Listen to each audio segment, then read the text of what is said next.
दोस्तों सामने जो महल आपको दिखाई दे रहा है, इस महल की बनावट देखकर ना आपको हिंडोले की याद आ रही होगी, क्योंकि इस महल का नाम ही है हिंडोला महल। जी हाँ, अभी हम मांडवगढ़ में हैं और यहाँ पर हर तरफ ऐतिहासिक इमारतों को देखते हुए आपको दिखा रहे हैं ये बरसों पुराना हिंडोला महल, जहाँ कभी राजा महाराजाओं की सभाएं लगा करती थी। सभागार इसे बोला जाता है।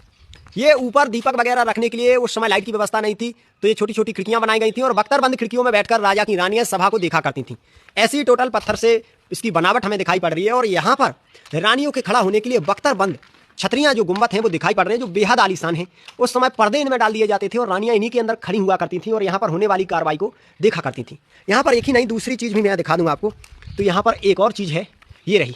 ये भी रानियों के खड़ा होने के लिए बख्तरबंद छतरी बनाई गई थी और पत्थर से ही सही, लेकिन उस समय की जो डिजाइन वगैरह यहाँ पर बनाई गई थी ना, वो देखने से ही एकदम आलीशान दिखाई पड़ती हैं। और अंदर का ये है पूरा हिस्सा।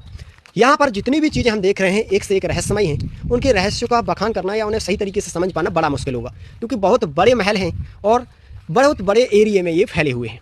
चलिए हर एक हिस्से को बारीकी से देखते हुए हम आपको हर तरफ ले चल रहे हैं, जो देखने लायक यहाँ पर कुछ भी ना रह जाए।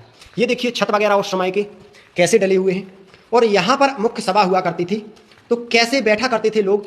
ऊपर उस समय छत वगैरह हुआ करती थी, अब तो छत नहीं है। और ये सातों दरवाजे जो आपको दिखाई दे रहे हैं एक ही बिल्कुल लाइन में है, लेकिन छोटे बड़े दोनों तरफ से नजर आते हैं। उस तरफ राजा के मंत्री बैठा करते थे, मेहमान लोग बैठा करते थे और स्वयं इस तरफ राजा बैठा करते थे इस सिंहासन पर। यहीं पर होती थी सभाएं। तो राजा के ये सभागार जिसे हिंडोला महल बोला जाता है, भाई बरसों बाद एकदम आलीशान दिखाई पड़ता है। और इससे बाहर निकलते हुए हम आपको दिखाएंगे कुछ और खास चीज़ें जो यहाँ पर हमें देखने को मिली हैं। हर तरफ टूटी फूटी दीवारें और इतनी ज़्यादा दीवारें हैं कि किन्हीं दीवारों के तो हमें नाम भी पता नहीं है। यहाँ से निकलते हुए अगले हिस्से की तरफ हम आपको ले चल रहे हैं। वहाँ पर भी काफ़ी कुछ देखने को मिलेगा, रहस्यमय चीज़ें जिन्हें देखकर गुजरे कल की याद आपको आ जाएगी।